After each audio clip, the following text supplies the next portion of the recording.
Alhamdulillah wassalatu wassalamu ala Rasulillah wa ala alihi wa sahbihi wa mawalah wa ba'du.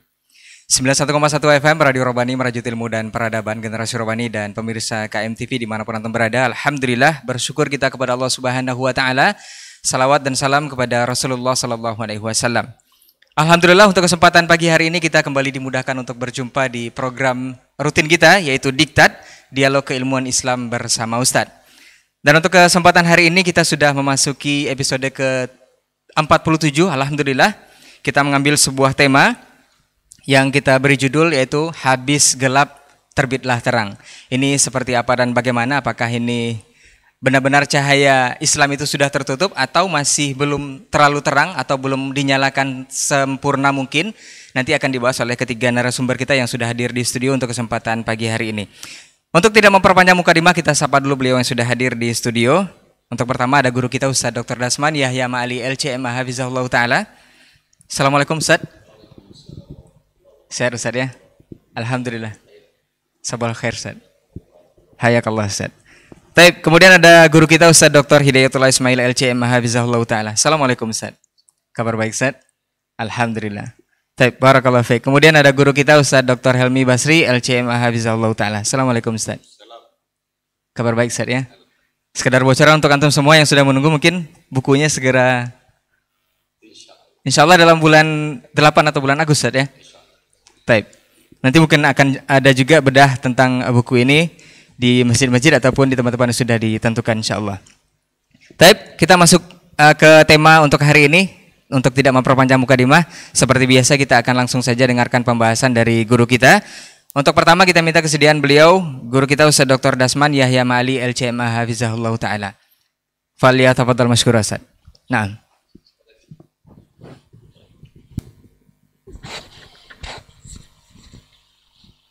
Bismillahirrahmanirrahim.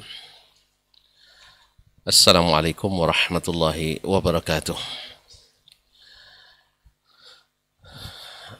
Alhamdulillahillazi arsala rasulahu bilhuda wa dinil haqq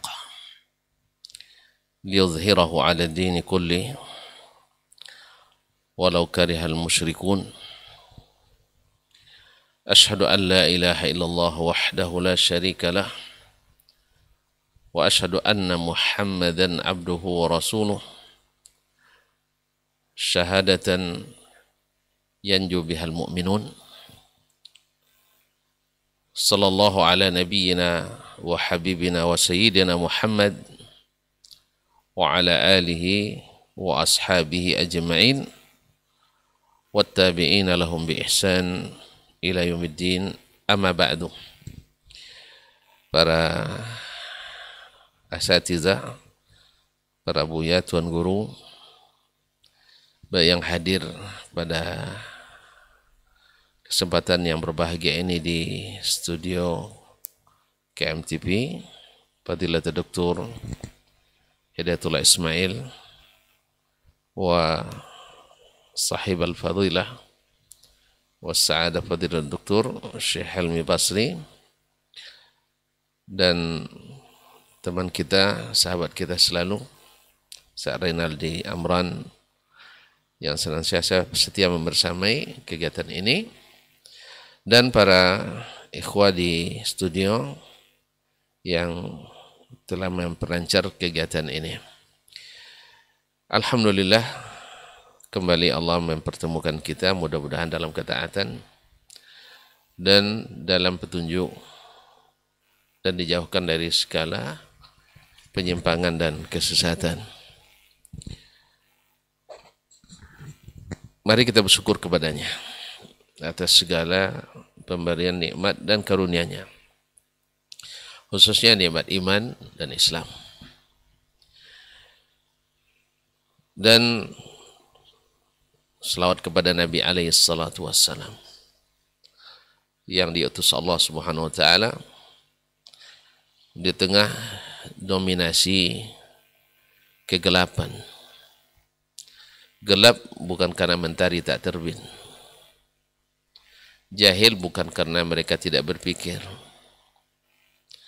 Terbelakang bukan karena mereka tidak berupaya mencapai kemajuan duniawi, tetapi karena tidak adanya cahaya ilmu, tidak adanya bimbingan wahyu, luputnya atau punahnya para ulama, para ahli tajrid, sehingga yang tinggal dari agama adalah nama atau syiar-syiar yang menarik untuk dihidupkan. Syiar-syiar besar seperti tawaf di Ka'bah, sa'i, Safa dan Marwah, atau haji dan umrah, serta momen-momen penting seperti bulan-bulan haram dan seterusnya. Adapun inti daripada agama itu sendiri sudah mengalami berbagai perubahan, penyimpangan yang dilakukan oleh orang-orang yang ditokohkan sebagai pemimpin agama. Kalau merujuk kepada apa yang terjadi di awal dulu sebelum diutusnya para nabi, ketika Adam alaihissalam diturunkan bersama Hawa, kana nas ala tauhid.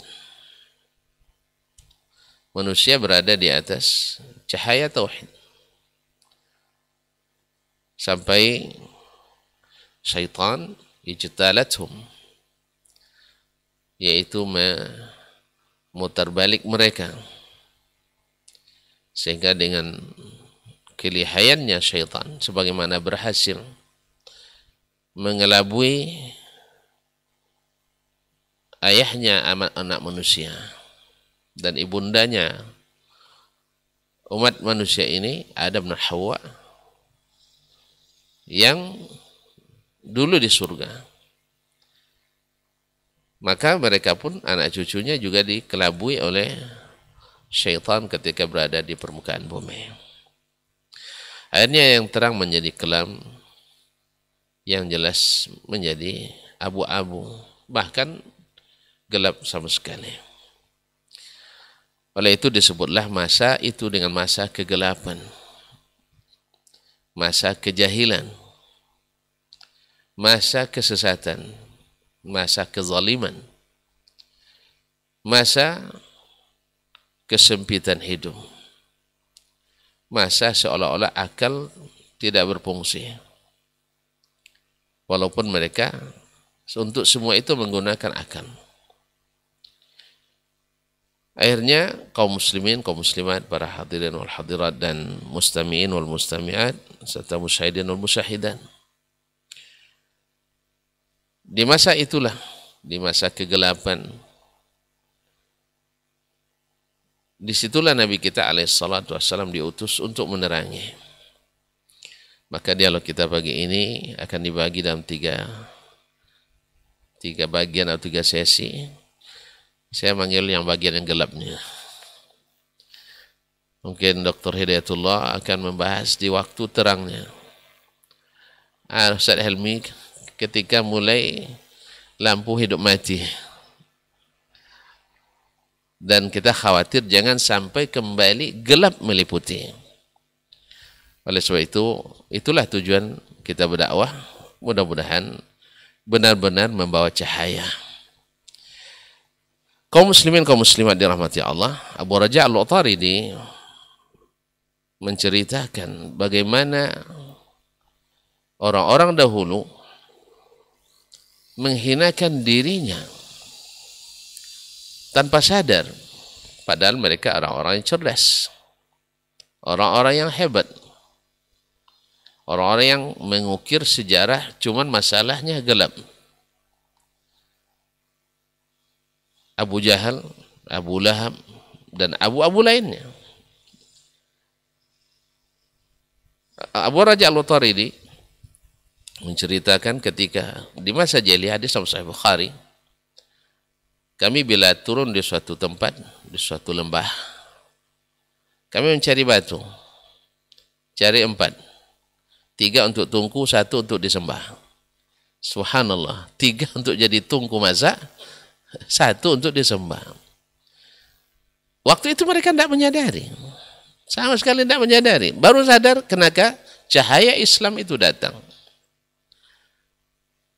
Sebagaimana dulu nenek moyang kita di awal-awal sebelum Islam masuk, mereka tidak menyadari. Animisme, paganisme dan sebagainya, mereka tidak sadar.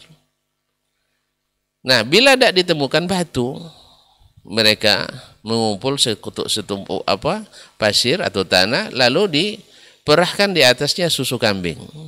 Subhanallah. Tiba-tiba jadi Tuhan. Disembah. Bahkan ada yang lebih aneh lagi. Bila mereka musafir, tidak bisa bawa Tuhannya, dibuat dari tepung. Ketika kehabisan bahan makan, Tuhan jadi makan. La ilaha illallah Muhammadur.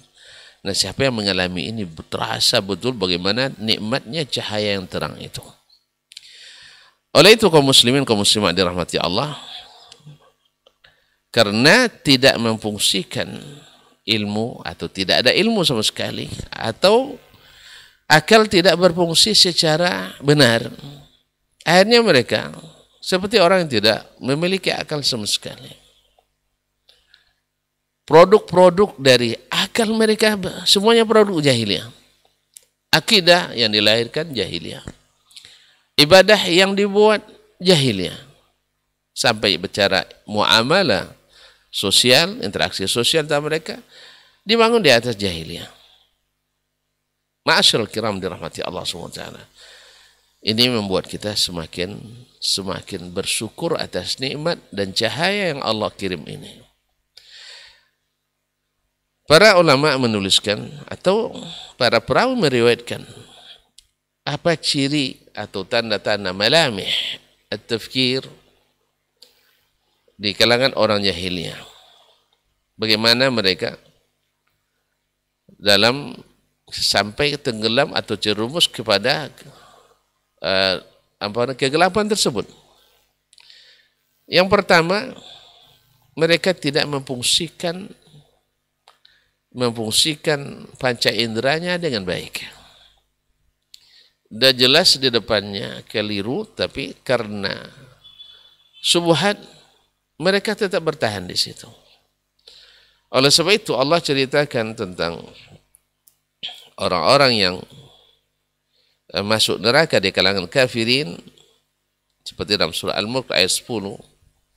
Wa qalu law kunna nasma'u aw na'qilu ma kunna fi ashabis sa'ir. Kalau andainya dulu kita mau mendengar dan mau menggunakan akal, itu lebih kurang bahasanya ya. Mau berpikir menggunakan akal, pasti kita tidak masuk golongan orang-orang yang masuk neraka yang menyala-nyala ini. Padahal ingatlah tuan-tuan, ketika masih hidup dulu mereka bilang apa? Mereka bilang apa? Mereka ketika disuruh wa idza qila lu aminu kama amana nas qalu anu'minu kama amana sufaha. Ma araka tabaka illa araziluna illa alladzina hum araziluna badiyar ra'i. Orang-orang yang nomaden, orang-orang yang tidak berbudaya yang ikut kamu tuhai Nuh alaihissalam. Semua mereka mengira dan menuduh para nabi adalah orang-orang yang tidak menggunakan akal. Inna lanaraka fi safahatin. Ketika Nabi Hud kata mereka, kami melihat kamu orang ini bodoh, orang dungu kamu ini. Tetapi di akhirat baru mereka tahu, wa qalu law kunna nasma'u aw na'qilu ma kunna fi ashabis sa'ir. Jadi hawas atau panca indera yang diberi Allah tidak berfungsi dengan benar lagi. Ketika mereka minta ke Nabi SAW, bukti kebenaranmu, coba datangkan belah bulan, dibelah, tetap juga tidak beriman. Nampak. Ketika Fir'aun mendatangkan para ahli sihir semuanya, lalu sihir dikalahkan Nabi Musa, dibilang pula, sesungguhnya innahu lakabirukum allazi 'allamakumus sihr. Ini rupanya tuan guru sihir kalian. Kemarin kamu bilang dia adalah lawan, sekarang kok jadi guru dan seterusnya. Jadi sama sekali tidak berfungsi panca indera mereka. Oleh sebab itu Allah ingatkan surat Al-An'am, wa laqad zara'na li dalam surat Al-A'raf, wa laqad zara'na li jahannama katsiran minal jinni wal insi lahum qulubun la yafqahuna biha wa lahum adhanun la yasma'una biha wa lahum a'yunun la yubsiruna biha ulaika kal an'ami bal hum adall. Coba lihat, Allah katakan yang masuk jahannam itu orang-orang yang punya qulub la yafqahun, tidak mau paham. Punya telinga, tidak mau mendengar. Dan punya mata, tak mau melihat. Padahal di masa mereka kufur, mereka menggunakan mata, menggunakan telinga, menggunakan otak katanya. Bahkan para pengikut Nabi yang dibilang tak menggunakan otak. Sampai di akhirat baru mereka paham bahwa otak mereka yang sebenarnya dalam kegelapan. Ini malah atau ciri khas pertama. Yang kedua, ada al-i'timad ala al-khurafati wal asatir. Percaya pada dongeng-dongeng. Percaya pada khurafat. Ya seperti yang hari ini melintas, berlalu lalang di hadapan kita. Dongeng-dongeng. Ya dongeng-dongeng orang-orang yang mengaku begini begitu. Bisa bertemu Nabi setiap hari. Bisa sampai lututnya cium oleh Nabi alaihissalatu wassalam. Awak sampai tertidur di raudhah, tidak ada, dia sekali lewat raudhah langsung dicium. La ilaha illallah. Jadi sampai percaya pada dongeng-dongeng. Ya orang-orang dulu, orang-orang jahiliyah dulu juga mereka percaya pada dongeng-dongeng. Sehingga mereka kalau masuk ke suatu lembah, mesti ya sahibah, ya rabbal wadi, wahai yang memiliki atau penunggu ini. Ya, kalau kita mungkin pemegang kunci Gunung Merapi misalnya dan sebagainya. Ma'asyal kiram dirahmati Allah. Nah, natijah nyata daripada percaya pada dongeng-dongeng tadi, kalau antum tidak bawa berhala nanti perjalanan, terhalang perjalanan, tidak sukses dagangnya, sampai mereka harus memaksakan diri bawa Tuhannya, bawa berhalanya. Nah, akhirnya apa yang terjadi? Natijah langsung daripada percaya dongeng itu adalah mereka percaya pada pedukunan dan sihir. Sebab asal ada kejadian aneh berarti wali. Asal memiliki kebiasaan aneh berarti wali. Sampai gila pun jadi bisa diwali. Nah, asal ada dianggap sakti padahal itu adalah sihir dan pedukunan. Maka mereka tidak bisa membedakan mana mukjizat, mana karamah dengan mana yang pedukunan. Kemudian mereka akan mentakzim jin dan syaitan. Makanya kalau ada kita punya khadam, berarti dianggap sebagai wali. Ya Ustaz Ilmi ini kalau sudah punya khadam di rumahnya, ini dianggap hati-hati itu waliullah itu. Apa sebab? Banyak jinnya, 20.000 orang. Jasukan jin. Punya khadimat. Ada masjid khadam. Maksudnya, wa annahu rijalun minal ins ya'udhuna birijalin minal jin fazaduhum rahaqa. Kalau ada orang punya khadam jin, pastikan tak gratis. Dia bayar mahal itu. Dan sering bayarnya adalah akidah. Tetapi orang-orang yang tidak menggunakan yang percaya pada dongeng-dongeng, yang percaya pada khurafat, menganggap sebagai karamah. Kita bukan tidak percaya karamah, jangan salah paham. Karamah itu ada. Tetapi tidak dengan menjual agama. Karamah itu ada, tapi tidak dengan latihan-latihan tertentu. Karamah itu ada, tapi hanya untuk orang bertakwa. Karamah itu ada orang yang mendirikan Al-Quran dan Sunnah, bukan dengan mengada-ngada. Bukan dengan mengada-ngada. Allah musta'an. Kemudian yang ketiga, natijah langsung daripada percaya pada khurafat dan dongeng-dongeng tadi adalah suka percaya dengan tanda-tanda yang tidak berdalil. Ya pesimis, sifat pesimis dan optimis dengan tanda-tanda, percaya dengan tiara, kalau burung gagak berbunyi ada yang akan mati, kalau palasik masuk ada yang akan sakit, atau misalnya batu berlubang gantung depan rumah dan ditumbuk petir nanti dan sebagainya, yang tidak ada sama sekali. Nah, seperti yang dijelaskan hadis Muawiyah bin Al-Hakam, mana di masa-masa dulu mereka percaya pada at-tiyarah, maka Nabi SAW hapuskan itu. Yang ketiga, di antara cara pikir orang-orang jahiliyah itu, simbol-simbol berpikir mereka, ada mutajawuzi alamil madiyat. Ya, tadi melihat yang nyata pun tidak juga. Tapi mereka meminta, menuntut dengan segala sesuatu harus dimaterikan.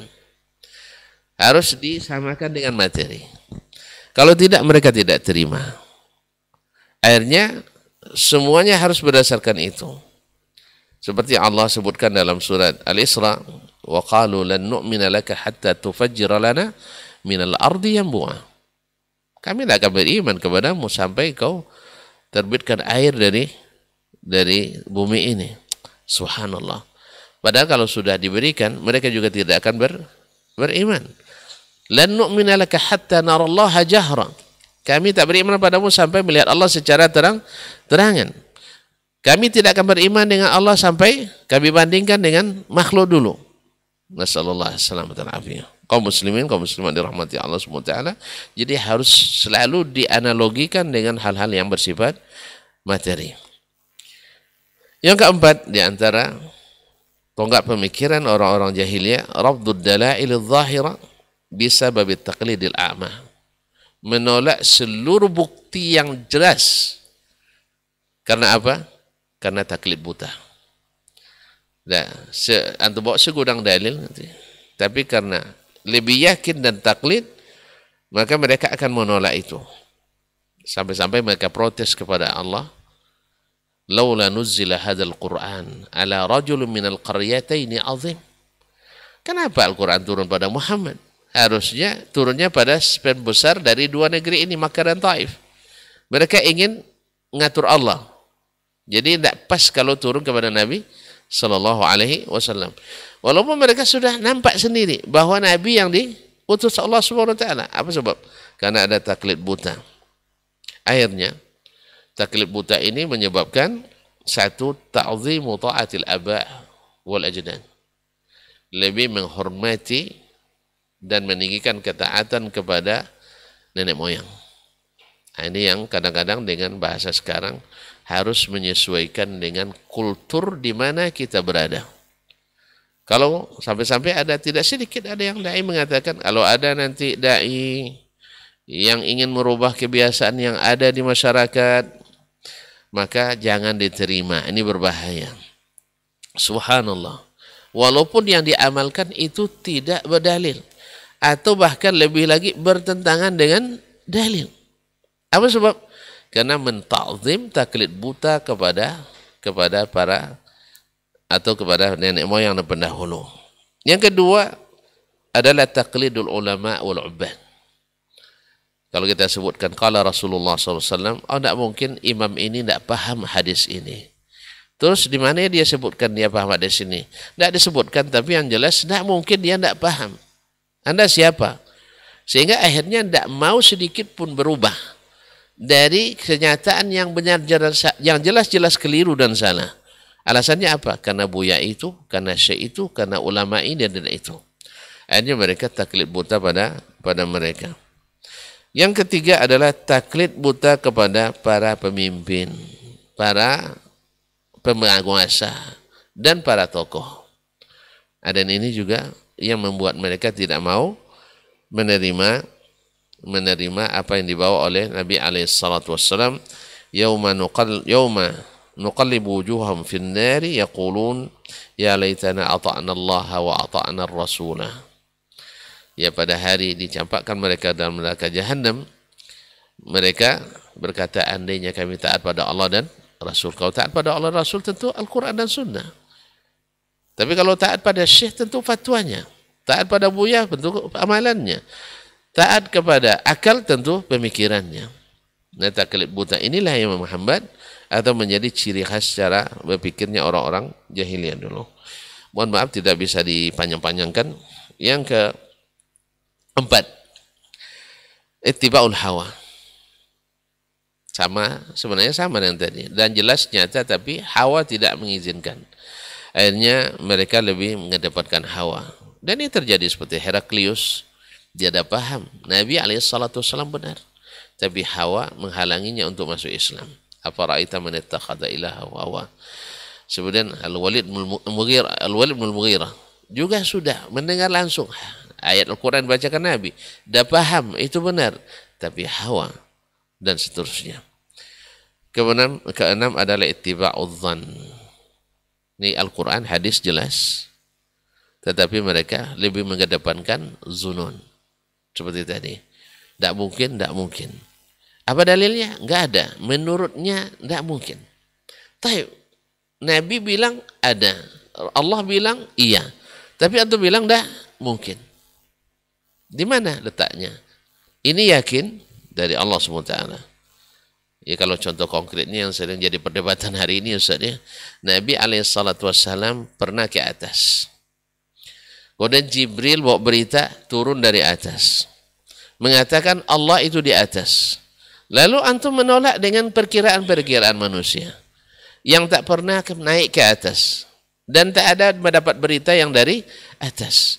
Antum ingkari berita Jibril, antum ingkari berita Nabi, Allah ingkari berita Rabbul Jibril wa Rabbul Nabi SAW tentang dia di atas. Apa yang antum ikuti? Zan. Adalah dugaan. Tidak punya bukti fisik. Kan sepakat kita bahwa penelitian yang konkret itu punya bukti fisik. Yang langsung bertemu, yang langsung berkunjung, ada visitasi, itu adalah malaikat Jibril dan Nabi SAW. Sedangkan Syekh Fulan, Abu Fulan, tidak ada. Tidak ada mereka mendapatkan itu dari Allah SWT. Tidak pernah bertemu dengan Jibril, tapi pikiran mereka yang terganggu oleh cara berpikir orang-orang jahiliyah dulu. Nasallallahu alaihi wasallam. Kaum muslimin dan muslimat dirahmati Allah.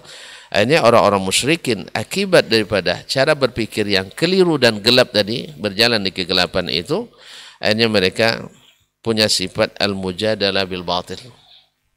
Mereka membantah kebenaran dengan cara batil. Membantah kebenaran dengan cara batil. Yang kedua adalah mengingkari dan sombong. Melawan dengan keras dan sombong. Naam, kalla innahu kana li ayatina anida. Mereka tidak mau dia menerima. Dan seterusnya Al-Mudassir. Kemudian adalah al-jahdu bil haqqi ba'da dhuruhi alamatihi. Dan jelas nampak tanda-tandanya, tetap akan mereka akan bantah, akan tolak. Ya. Ketika kita sampaikan ini dalil, iya, betul, ya. Benar ini benar. Siap berubah? Belum. Belum. Dah, bukti sudah jelas, tanda-tanda sudah nampak. Tetapi apa? Tadilah berkumpul segala cara berpikir tadi, akhirnya menolak. Wajahadu biha wastaiqanat anfusuhum zulman wa uluwa. Mereka hatinya yakin, tapi tetap menolak. Kenapa? Karena zalim dan merasa lebih hebat. Nah, kemudian al-i'rad 'anil haqq. Berpaling dari kebenaran.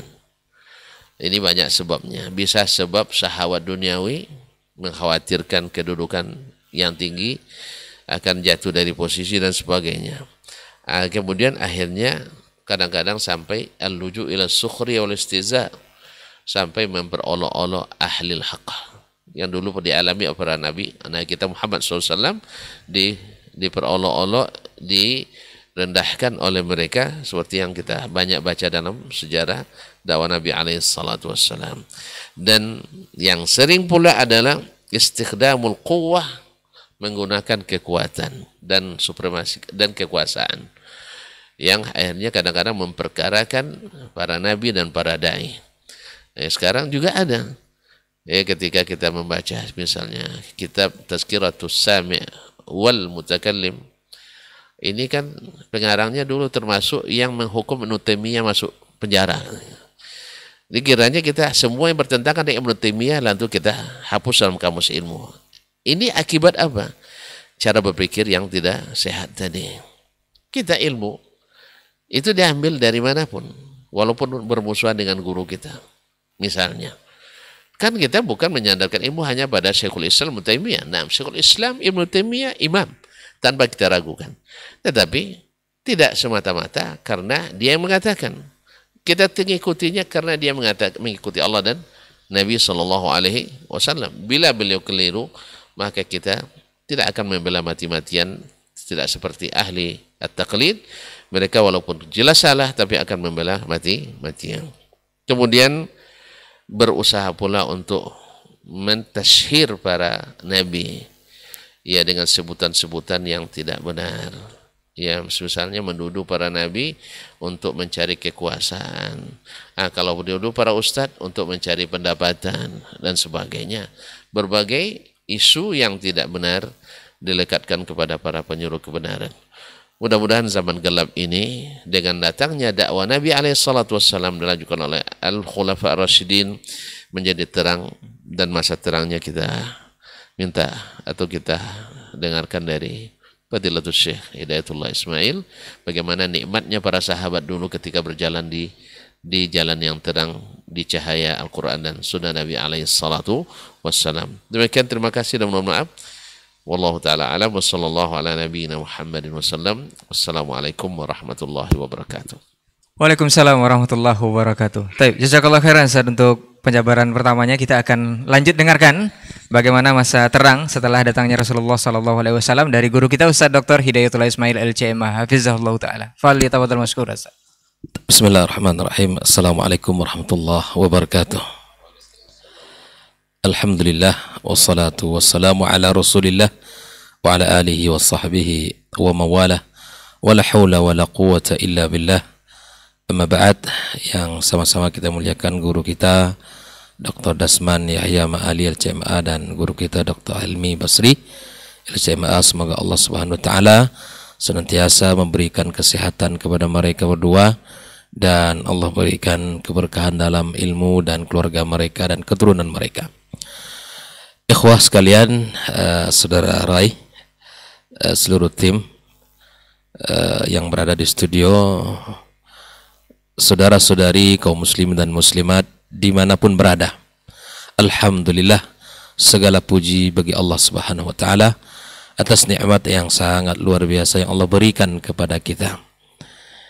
Setelah kita melewati malam dengan istirahat panjang, kita lewati dengan suasana yang penuh kesepian dan kegelapan, kita jemput fajar yang terang benderang. Di hari ini duduk kita bersama dalam majelis ilmu yang merupakan cahaya bagi kehidupan, tongkat bagi si buta. Itulah hakikat ilmu yang selalu membawa kepada kebaikan dan perubahan. Karena hakikatnya dia adalah senantiasa membawa kita untuk menjadi orang-orang yang takut kepada Allah Subhanahu wa taala. Kemudian kita perbanyak ucapan salawat dan salam untuk Nabi kita alaihi salatu wassalam. Semoga salat ini juga tersambung kepada keluarga beliau, anak dan keturunannya, kemudian para sahabat-sahabatnya yang telah berjuang bersamanya, yang telah mengorbankan harta dan jiwa mereka demi tegaknya Islam yang mulia ini. Dan kepada siapapun dari umatnya yang senantiasa mengikuti jalan mereka dengan cara ihsan, ya, dengan cara yang baik, ya, semoga kita dikumpulkan bersama mereka di akhirat kelak. Ikhwafillah kaum muslim dan muslimat, ya, hari ini kita berbicara sebuah tema yang sangat penting, ya, agar kita berhati-hati di dalam menjalani agama ini, di dalam kita menjalankan ibadah kita kepada Allah yang tentunya dibangun di atas agama yang sahih. Pentingnya tema ini untuk diangkat karena memang perkara-perkara bid'ah itu semakin berkembang, ya. Sebagaimana Syekhul Islam mengatakan bahwa awalnya bid'ah itu adalah sejengkal, kemudian berkembang, kemudian menjadi sehasta, bahkan terus menjadi bermil-mil banyaknya dan panjangnya bid'ah tersebut. Maka sebagaimana dalam sebuah ungkapan, likuli qaumin warith, ya, bahwa setiap kaum itu ada pewarisnya. Ahlus sunnah ada pewarisnya dan ahlul bid'ah pun ada pewarisnya. Maka di sini kita akan berbincang-bincang bersama, duduk berdiskusi dalam sebuah kajian yang insya Allah membuat kita akan semakin terang di dalam menjalankan agama kita. Karena kalau kita tidak tahu bagaimana manhaj yang benar, maka bisa kita akan hanyut oleh gelombang arus yang deras, fitnah syubhat dan syahwat yang sangat kuat di masa-masa sekarang ini. Ditambah lagi dengan banyaknya para khutbah, para orator yang hari ini, ditambah dengan kemajuan teknologi, banyak tulisan di internet, banyak kemudian video-video yang disebarkan tanpa kita mengetahui ya mana ilmu yang benar, mana ilmu yang kurang benar. Ya, sebagaimana kita dipesankan oleh para ulama salaf kita, di antaranya Malik, ya, Imam Malik, ya, menyebutkan inna hadzal ilma din, ya, fanzuru amman ta'khuduna dinakum, sesungguhnya ilmu ini adalah agama, ya, maka ambillah agama itu dari siapa yang betul-betul kalian faham, bahkan kalian tahu dia betul-betul di dalam keilmuannya, ya. Bahkan dalam ungkapan yang lain, inna hadzal ilma, ya, damuka wa lahmuka, ilmu ini adalah darah dagingmu, darah dan dagingmu, ya. Maka ambillah, ya, dari orang yang paling benar, ya. Untuk ilmu dunia saja kita berhati-hati, ya. Orang yang belajar matematika misalnya betul-betul mencari guru yang selektif, yang betul-betul memahami teorinya yang benar, kan? Kita mencari guru yang paling pandai, yang paling selektif. Kita mencarinya dengan sikap yang penuh dengan kehati-hatian. Ketika kita sakit juga demikian. Kita mencari dokter yang ahli di bidangnya. Ini sakit jantung, jangan dibawa kepada dokter gigi. Ya salah gitu. Ini salah cabut. Ya, bukan sehat tapi malah bertambah. Begitulah kita dalam menyikapi dunia ini. Apalagi keyakinan yang akan kita bawa kepada Allah. Kita akan bertemu dengan Allah dengan keyakinan kita. Tentu kita harus berhati-hati, ikhwafillah. Kita harus selektif dan kita harus memahami dengan benar. Makanya Islam datang dengan membawa cahaya, ya. Islam datang dengan membawa cahaya. Bahkan Islam datang membawa izzah kita. Teringatkah kita dengan sebuah ungkapan Umar bin Khattab radhiyallahu taala anhu, nahnu qaumun a'azzanallahu bil Islam. Ya, kita adalah kaum yang Allah muliakan dengan Islam. Famahma btaghaina fi ghairihi adzallanallah. Kalau kita mencari kemuliaan di luar Islam, Allah akan hinakan kita. Maka ketika ungkapan Umar ini menjadi sebuah pedoman bahwa semangat dalam hidup, maka selalu kita untuk menjaga izzah keislaman kita, izzah agama kita, di mana Allah sendiri yang memuliakan kita dengan Islam ini. Maka tugas kita untuk menjaganya dengan baik, menjaganya dengan baik. Maka jangan sampai kita mencari kemuliaan selain daripada Islam itu sendiri. Allah Subhanahu wa taala telah mengatakan di dalam kitabnya Al-Qur'anul Karim, ya, telah Allah sebutkan, wa may yabtaghi ghairal islam dina fala yuqbala min wa huwa fil akhirati minal khasirin. Ya. Tidak akan mendapatkan keberuntungan. Ya. Tidak akan diterima Allah orang yang mencari agama selain Islam.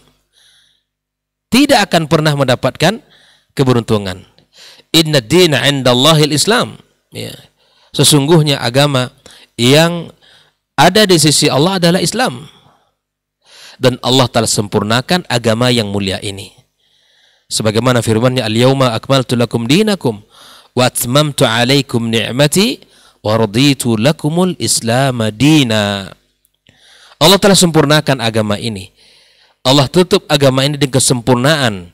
Telah sempurna Nabi sallallahu alaihi wasallam sampaikan, ajarkan, perlihatkan kepada umat ini. Maka kita berharap, ikhwah fillah sekalian, dengan Islam yang disampaikan oleh Rasulullah sallallahu alaihi wasallam, Allah muliakan kita dan kita lakukan apa yang diperintahkan oleh Allah dan Rasulnya, dan kita tinggalkan apa yang dilarang oleh Allah dan Rasulnya. Sehingganya kita berharap kepada Allah ketika Allah Subhanahu wa taala menyebutkan dalam sebuah ayatnya bahwa nanti di hari kiamat itu ada golongan-golongan yang kata Allah, yauma tabyaddu wujuh wa taswaddu wujuh, ya. Ada orang-orang yang berseri-seri wajahnya nanti di hari kiamat kelak. Dan ada pula orang-orang yang memiliki muka yang hitam legam, ya, yang tidak memiliki cahaya sedikit pun. Tapi subhanallah, marilah kita lihat siapakah orang yang memiliki cahaya ya muka yang sangat terang benderang itu? Siapakah orang yang berseri-seri wajahnya di hari kiamat itu? Ikhwafillah, lihatlah perkataan Abdullah ibnu Abbas radhiyallahu taala anhuma, dia mengatakan makna ayat ini, ya yauma tabyaddu wujuhum ahlus sunnati wal jamaah. Ya, mereka orang-orang yang berada di atas akidah, di atas manhaj ahlus sunnah wal jamaah. Dan adapun orang-orang yang memiliki wajah yang hitam adalah hum ahlul bid'ati wal khurafat, ahlul furqah.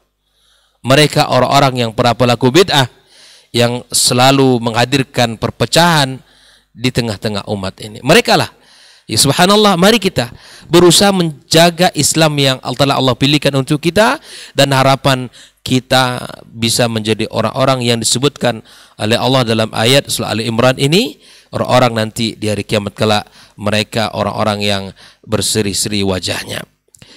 Kemudian juga kita berharap seperti mana yang Nabi sampaikan dalam sebuah hadisnya tentang al-haud, ya, yang Nabi Shallallahu Alaihi Wasallam sebutkan. Ternyata semua orang berharap untuk datang mendapatkan minuman, karena Nabi Shallallahu Alaihi Wasallam mengatakan, ya, barang siapa yang minum satu teguk saja, la yadma minhu abadan, tak akan pernah haus selama-lamanya.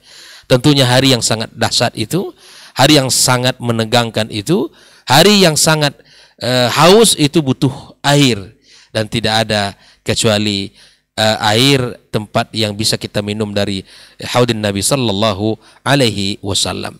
Namun ikhwafillah rahimakumullah, kaum muslimin dan muslimat, ternyata tak semua orang bisa datang.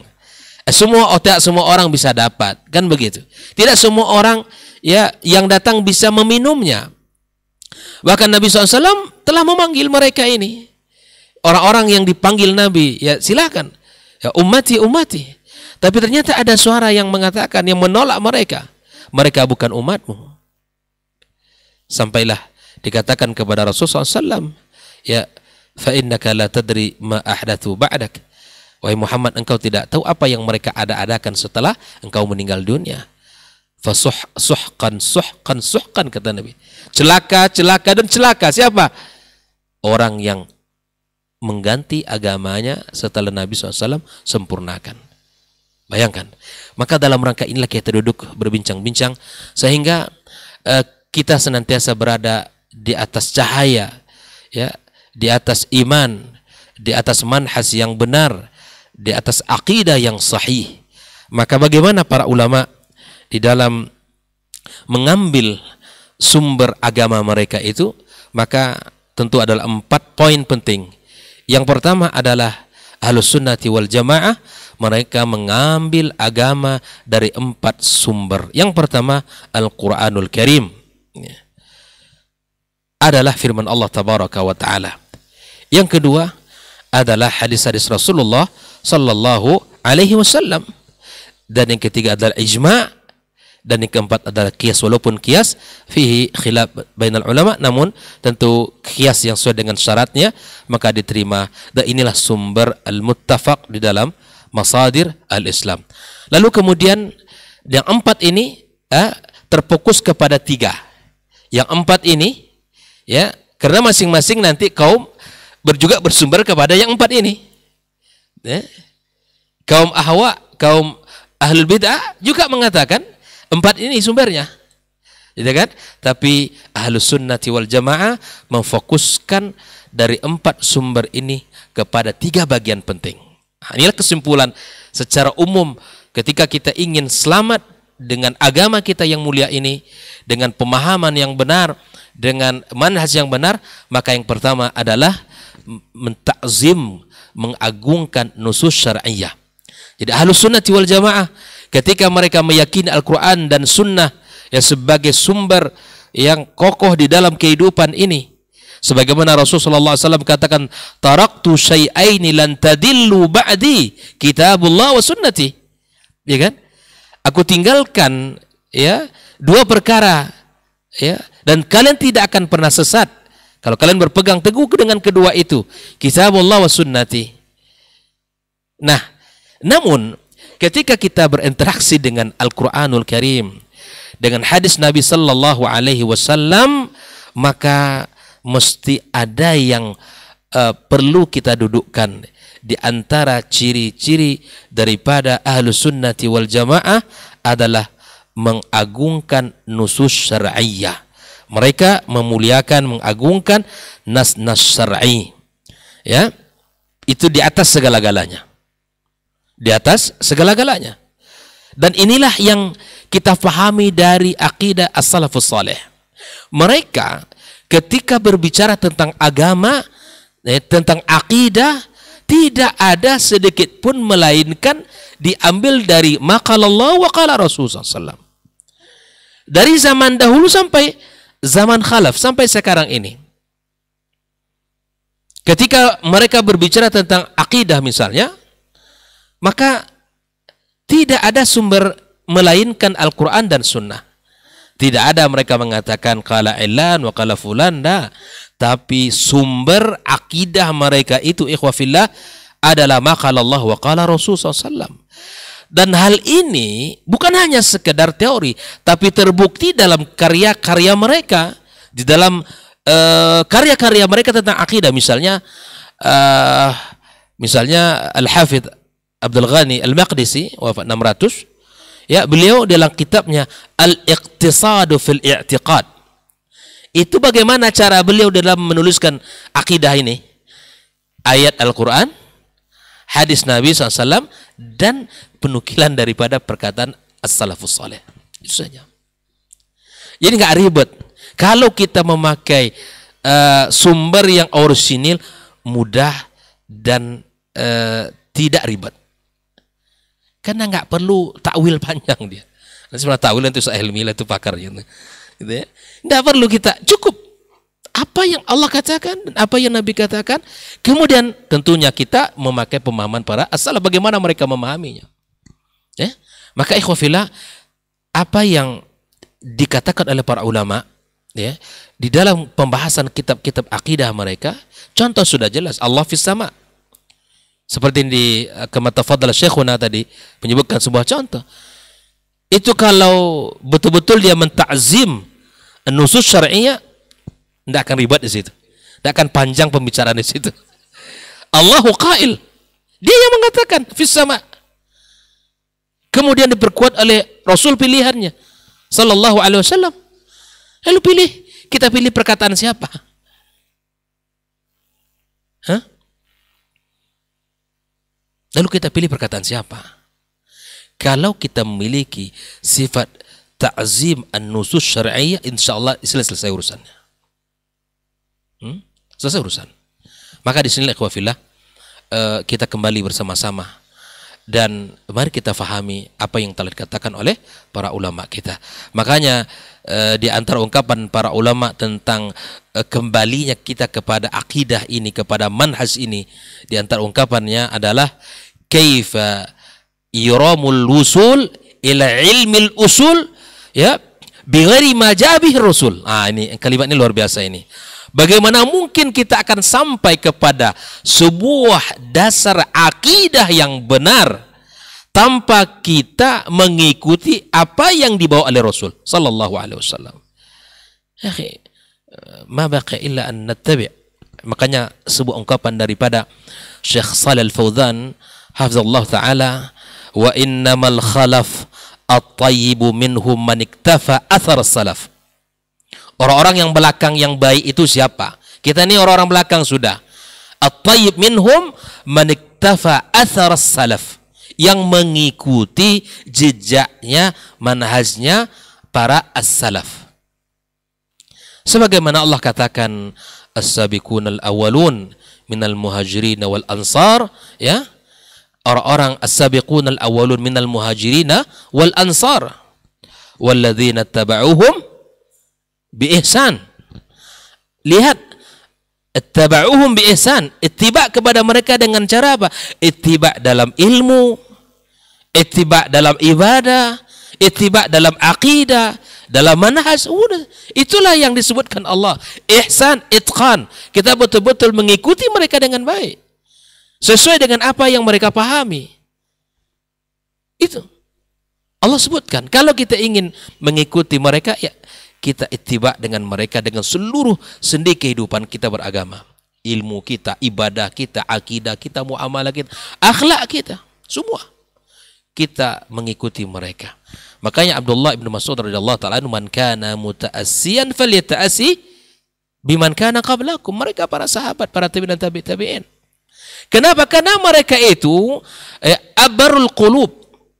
Hati mereka bersih, ilmu mereka dalam, ya kan? Itu mereka orang yang bersungguh-sungguh dalam beramal. Ikuti jejak mereka. Maka inilah yang pertama dari 4 sumber tadi, terfokus kepada 3 bagian. Yang pertama adalah ta'zim an-nusus syar'iyyah. Kita mengagungkan nas-nas syar'i, ya, nas-nas syar'i. Dengan 2 poin. Yang pertama adalah ta'zim kalam Nabi SAW. Ya, memuliakan perkataan Rasul sallallahu alaihi wasallam. Ya, seperti mana dalam bagaimana sahabat Nabi memuliakan perkataan Nabi, ya la tamna'u ya ima'akum al-masajidah. Wah, ini kan idza sta'dzanakum, ya, kecuali mereka minta izin saya. Idza sta'dzanukum, jangan kalian jangan kalian larang. Ya. Jangan kalian larang wanita-wanita kalian ke masjid. Ya. Maka di sini terjadi beberapa khilaf tentang persahabat, sampailah Abdullah bin Umar mengatakan kepada Bilal bin Abdullah, maka kemudian setelah itu ia tunduk kepada apa yang dikatakan Nabi sallallahu alaihi wasallam. Nah, kemudian at-tatsabbut fi fi'l Nabi sallallahu alaihi wasallam, ya betul-betul ya mengetahui betul, memastikan betul apa yang dilakukan oleh Rasulullah sallallahu alaihi wasallam. Maka Allah telah mengatakan dalam ayatnya bahwa di antara poin yang pertama ini di mana kita mengagungkan nusus syar'iyyah, Allah telah katakan dzalika wa may yu'azzim sya'airallah fa innaha min taqwal qulub. Di mana di saat kita mengagungkan syariat Allah tabaraka wa taala, itu merupakan tanda ketakwaan daripada hati kita. Allah juga mengatakan dzalika wa may yu'azzim hurumatillah fa huwa khairun lahu 'inda rabbih. Di mana kita setiap orang beriman harus mengagungkan nas-nas syar'i ini, karena hakikat Islam adalah al-istislamu lillahi wal inqiyadu lahu bi ta'ah. Kita berserah diri kepada Allah dan tunduk kepadanya dengan ketaatan, dan itulah hakikat daripada kita mengagungkan nas-nas syar'i yang telah disampaikan oleh Allah tabaraka wa taala. Kemudian ikhwah fillah rahimakumullah, ya, seperti at-tatsabbut fi fi'li sunnah, itu diantaranya adalah kisah yang terjadi pada Sa'id bin Musayyib, di mana beliau melihat seseorang yang salat setelah tulu'ul fajar berkali-kali, salat banyak kali rukuk dan sujudnya. Maka kemudian dia ditegur oleh beliau. Kata dia, apakah Allah mengazab saya dengan salat saya? Oh, enggak. Allah tidak akan mengazab kamu dengan salatmu, tapi Allah mengazabmu dengan kamu melanggar sunnah Nabi sallallahu alaihi wasallam. Dia ibadah iya, tapi harus at-tatsabbut. Kita betul-betul itu dalam rangka menta'zim nusus syar'iyyah. Kita hati-hati dalam ibadah, tidak semau kita, ya, tidak seenak kita, dan tidak, yang penting kan ini baik. Yang penting ini kan kalimat-kalimat dibaca adalah kalimat thayyibah. Ya, kita rukuk dan sujud kan salat. Siapa yang melarang salat? Iya. Tapi yang perlu kita ketahui adalah bahwa ada aturan-aturan daripada ibadah itu sendiri yang mesti kita taati dan tunduk kepada aturan itu. Nah, ikhwah fillah rahimahullah. Lalu yang kedua dari 3 poin, ya, yang dimana harus kita perhatikan adalah dimana kita al-i'timad ala as-sunnah as-sahihah. Kita harus, ya, bersandar kepada sunnah yang sahih dari sunnah Rasulullah sallallahu alaihi wasallam, di mana Allah Subhanahu wa taala mengatakan, "Wa ma atakumur rasulu fakhudhuhu wa ma nahakum anhu fantahu." Apa yang dibawa oleh Rasul ambil, dan apa yang dilarang olehnya maka tinggalkan. May yuti'ir rasula faqad ata Allah. Yang taat kepada Rasul maka sungguh dia telah mentaati Allah Subhanahu wa taala. Maka ikhwah fillah rahimakumullah, di mana Rasulullah sallallahu alaihi wasallam, ya, telah memberikan kepada kita banyak panduan, banyak petunjuk-petunjuk, maka kita harus mengambil dari sunnah-sunnah Nabi SAW yang sahihah, itu yang kita jadikan landasan dalam kita beramal kepada Allah Subhanahu wa taala. Ya, dalam bab hadis-hadis dhaif tentu di antara para ulama telah mengatakan yaitu hanya pada bab fadail a'mal, namun kita sebagai orang-orang yang berjalan di atas manhaj Ahlus Sunnah wal Jamaah, kita berusaha untuk mengamalkan Islam di atas dalil-dalil yang sahih, ya, hadis-hadis Rasulullah sallallahu alaihi wasallam yang sahih yang disampaikan yang tadi disahihkan oleh para ulama kita. Baik. Kemudian yang terakhir adalah di mana sihhatu fahmin nusus, di mana benar pemahamannya. Inilah 3 poin besar dari 4 sumber umat Islam di dalam beragama, maka terfokus kepada 3 bagian ini. Yang pertama tadi adalah di mana kita mentakzim, mengagungkan nas-nas syar'i. Yang kedua kita bersandar kepada hadis-hadis yang sahih, dan yang ketiga adalah benar di dalam pemahaman. Seperti yang saya katakan tadi, dalilnya sama, itu kan? Al-Qur'an juga, hadis Nabi juga, tapi peletakannya itu berbeda. Nah, itu dia. Ini yang paling pokok. Saya akan bacakan beberapa perkataan para ulama tentang pentingnya di dalam sebuah pemahaman yang benar terhadap nas-nas syar'i tersebut. Di antaranya adalah perkataan Imam Nuqayyim rahimahullah ta'ala, bahwa pemahaman yang benar dan tujuan niat yang baik adalah min a'zam ni'amillahi allati an'ama biha ala abdih.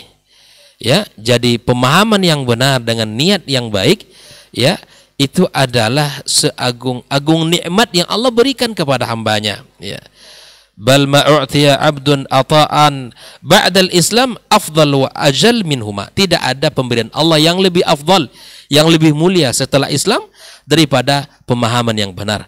Maka mintalah kepada Allah agar Allah berikan pemahaman, ya, tidak melenceng, pemahaman tidak melenceng, ya.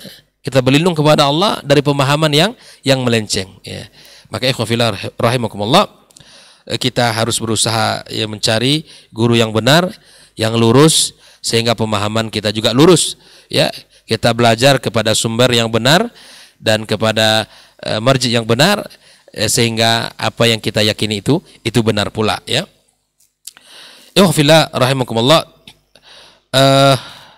kemudian bagaimana cara agar pemahaman kita benar?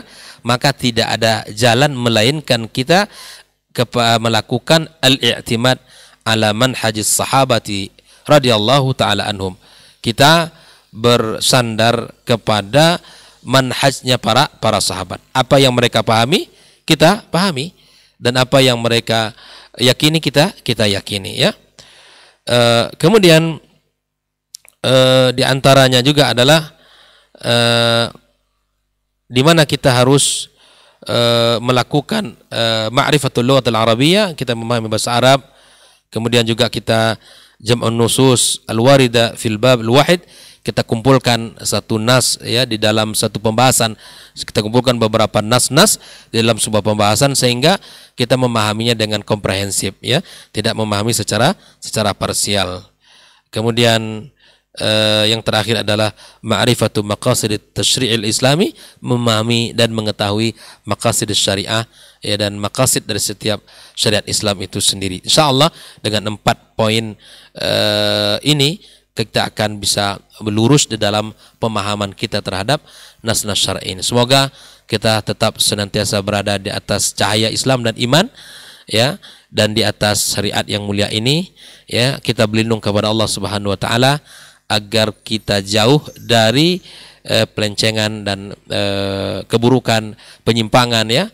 Ya, jangan Allah Subhanahu wa taala palingkan hati kita, ya, setelah kita mendapatkan hidayah iman dan Islam ini. Terima kasih, dan insyaallah akan dilengkapi oleh guru kita Dr. Lim Basri. Wassallallahu ala nabiyyina Muhammad wasallam.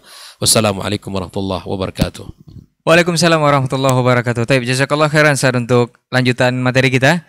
Selanjutnya kita akan dengarkan kembali dari guru kita Ustaz Dr. Helmi Basri LCMA Hafizahullah Ta'ala. Faliyatafadhal maskur Ustaz. Nah. Bismillahirrahmanirrahim. Assalamualaikum warahmatullahi wabarakatuh.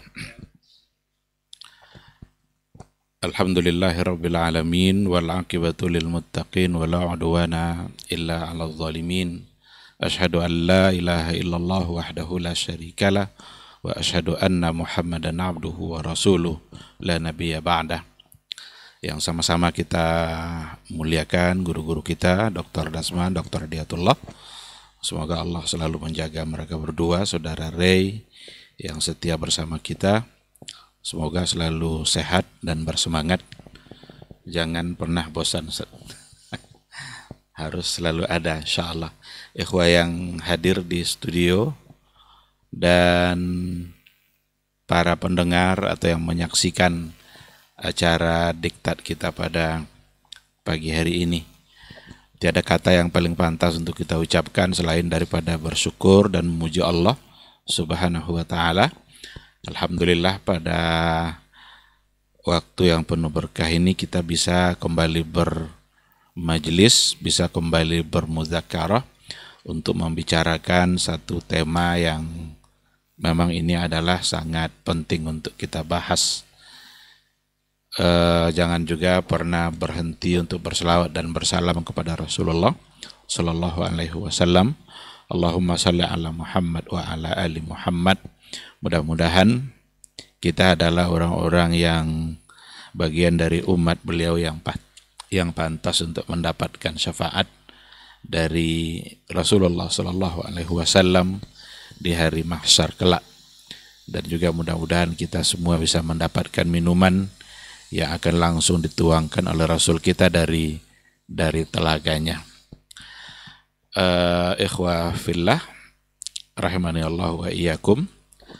Sesuai dengan tema yang kita angkat pada pagi hari ini, habis gelap, terbitlah terang. Saya kira sudah banyak poin yang disampaikan oleh dua guru kita, bagaimana memang dunia ini berawal dari sebuah kegelapan, tapi berakhirlah kegelapan itu dengan datangnya cahaya yang dibawa oleh Rasulullah Sallallahu Alaihi Wasallam. Mereka yang hidup di zaman Rasulullah Sallallahu Alaihi Wasallam hidup di atas cahaya yang sangat terang benderang, bahkan nurun ala nur, cahaya di atas cahaya. Betapa nikmatnya mereka hidup pada masa itu. Kalau seandainya ada masalah-masalah yang mereka hadapi, mereka langsung punya sosok yang akan dapat menyelesaikan masalah yang jawabannya dia dapatkan pula dari wahyu. Oleh karena itu nurun ala nur, ada Al-Quran, ada sunnah. Namun yang perlu untuk kita camkan bersama adalah bagaimana kita harus selalu bertahan dan berupaya untuk mempertahankan cahaya itu agar tidak redup. Karena kita khawatir ketika gelap sudah berakhir lalu datanglah cahaya yang menerangi, kalau seandainya tidak dikawal, kalau seandainya tidak dijaga baik-baik, kita khawatir jangan-jangan kembali lagi kepada kegelapan. Dan arah ke sana sudah mulai nampak. Karena banyak juga orang-orang yang ingin mencoba untuk memadamkan cahaya itu. Tapi yakinlah Allah akan menyempurnakan cahayanya dan tidak akan ada yang sanggup untuk memadamkan cahaya Allah Subhanahu wa ta'ala. Akan tetapi meskipun Allah menjamin cahaya itu, kita harus punya andil. Kita harus punya upaya untuk ambil bagian di dalam membela agama Allah, di dalam menyebarkan pemahaman-pemahaman yang benar untuk syariat dan akidah yang telah disampaikan oleh Rasulullah Sallallahu Alaihi Wasallam. Kalau tadi Dr. Hidayatullah bicara tentang bagaimana Ahlus Sunnah di dalam menjaga cahaya itu, bagaimana mereka selalu mengagungkan nas-nas Al-Quran dan Sunnah, bagaimana mereka selalu bersandar kepada hadis-hadis yang sahih, dan bagaimana mereka juga harus selalu berpegang kepada pemahaman-pemahaman yang benar yang datang dari sahabat-sahabat Rasulullah atau generasi terbaik yang dijamin oleh Rasulullah Sallallahu Alaihi Wasallam. Ini yang harus diupayakan terus, ini yang harus didakwahkan terus, dan ini yang harus diperjuangkan terus. Namun memang disayangkan ada banyak hal yang muncul dari kelompok-kelompok, dari aliran-aliran yang mencoba untuk mendatangkan metode-metode, manhaj, cara-cara di dalam beragama yang ternyata bisa-bisa itu akan berujung kepada menghilangkan cahaya dan justru mengembalikan kepada kegelapan. Inilah sedikit yang ingin saya coba singgung dalam diktar kita pada pagi hari ini sesuai dengan bagian yang ditetapkan untuk saya, dan saya ingin ambil referensinya dari sebuah buku Manhajut Talaqqi wal Istidlal Inda Ahli Sunnati wal Mubtadi'ah yang ditulis oleh Syekh Ad-Duwayyan, Suwayyan, Dr. Syekh Suwayyan.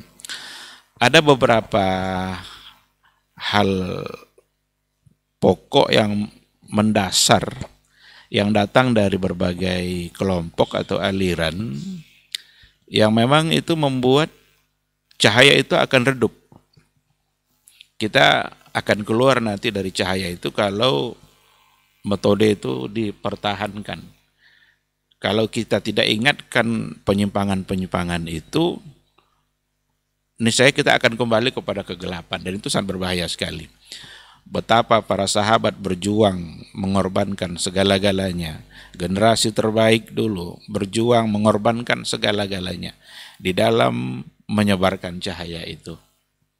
Dan tidak mungkinlah tiba-tiba dengan pemahaman-pemahaman baru cahaya itu hilang di tengah-tengah masyarakat. Oleh karena itu, ini insya Allah menjadi bagian dari andil kita di dalam memberikan apa yang sepantasnya untuk disampaikan dalam membela apa yang telah diajarkan dan disampaikan oleh Rasulullah Sallallahu Alaihi Wasallam.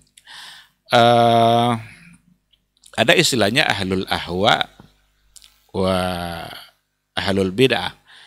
Yang dimaksud adalah yang selalu berupaya untuk, bukan berupaya, mereka mengikuti hawa nafsu, al-ahwa. Dan pada akhirnya dikarenakan Allah mengikuti hawa nafsu itu yang dikedepankan. Dan mereka mengedepankan hawa nafsunya itu di hadapan nas yang terang. Oleh karena itu 3 poin mendasar sebenarnya dalam persoalan ini.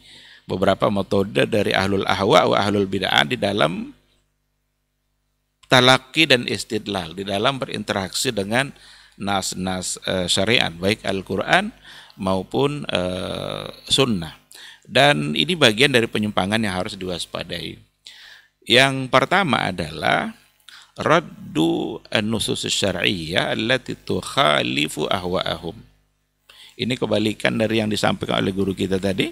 Kalau generasi salaf, generasi terbaik umat dulu, ahlus sunnah, mereka selalu ta'zimun nusus. Ta'zimun nusus, mereka selalu memuliakan, mengedepankan nas. Kalau sudah ada nasnya, ada Al-Qur'annya, ada hadisnya, dan hadisnya sahih, maka tidak ada cerita lain. Tetapi kalau ahlul ahwa, ahlul bid'ah itu justru kebalikannya. Raddun nusus asy-syar'iyyah allati tukhalifu ahwa'ahum, menolak nas-nas syariat yang memang bertentangan dengan hawa nafsu dan keinginan mereka atau akal mereka. Nah, ini parah ini, karena raddu, menolak. Allah bilang begini, Rasulnya bilang begini, tapi karena dianggap itu berbeda, bertentangan dengan keinginan hawa nafsu atau akal mereka, akhirnya mereka tolak itu. Dan yang mereka kedepankan justru adalah hawa nafsunya dan akalnya.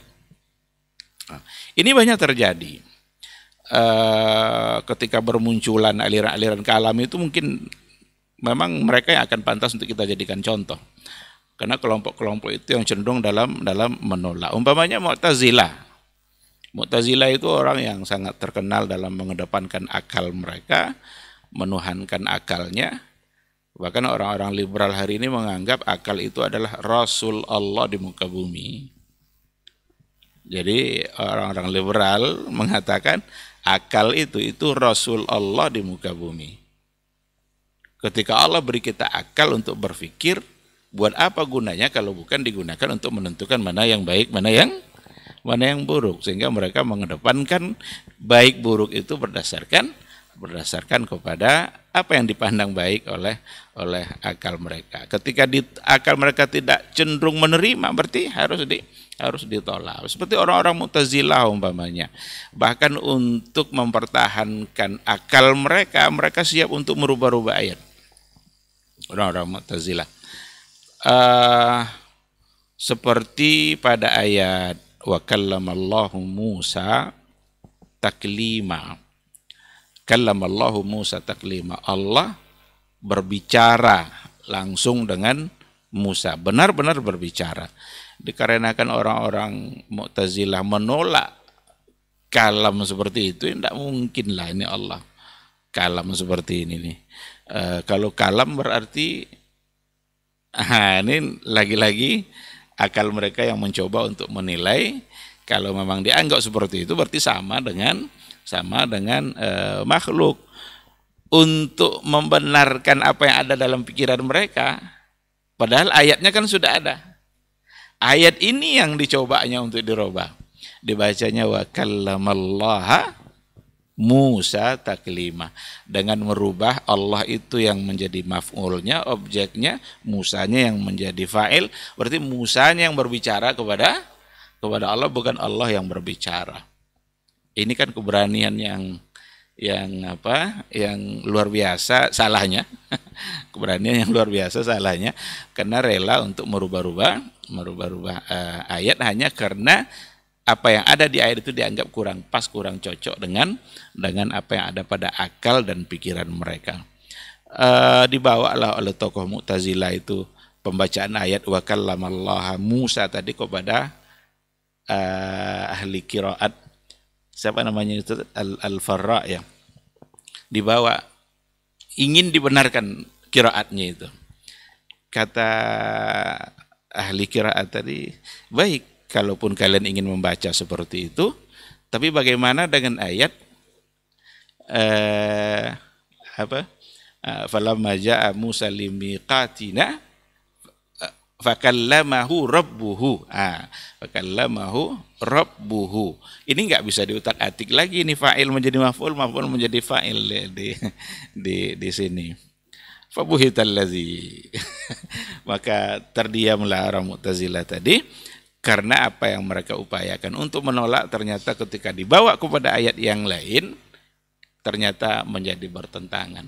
Oleh karena itu penolakan satu ayat kalau semata-mata hanya karena akal seperti itu dipastikan nanti akan bertentangan dengan ayat yang lain.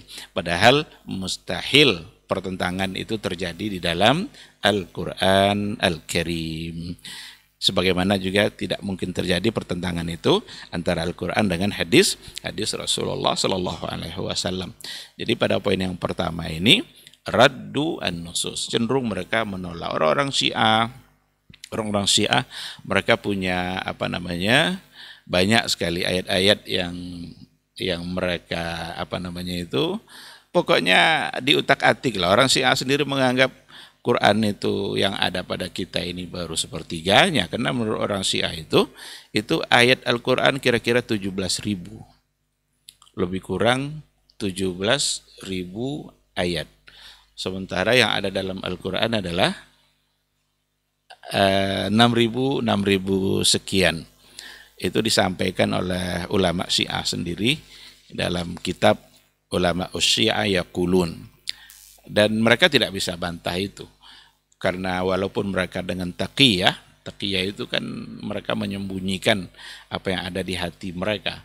Hatinya berbohong tapi lidahnya mengatakan begini tapi hatinya mengatakan hal yang lain. Taqiyah itulah yang membuat Syiah menjadi bisa berkembang, karena mereka jujur di hadapan kita secara lisan, tetapi hatinya sesungguhnya adalah penuh dengan kedustaan dan kebohongan. Sampai ayat-ayat Al-Quran pun mereka mencoba untuk menolaknya. Kalaulah mereka sudah berani menolak ayat-ayat Al-Quran, tentu akan lebih berani lagi untuk menolak hadis, akan lebih berani lagi untuk menolak ungkapan-ungkapan para ulama Ahlus Sunnah. Al-Quran saja bisa mereka bersikap seperti itu, apalagi untuk hal-hal yang di bawah itu. Nah, ini yang pertama. Sedangkan yang kedua, yang akan membuat cahaya itu juga akan menjadi redup kembali, itu adalah al-abatsu bin nusus syar'iyyah, mempermainkan nas. Ya, kalau tadi menolaknya, sekarang mempermainkan nas.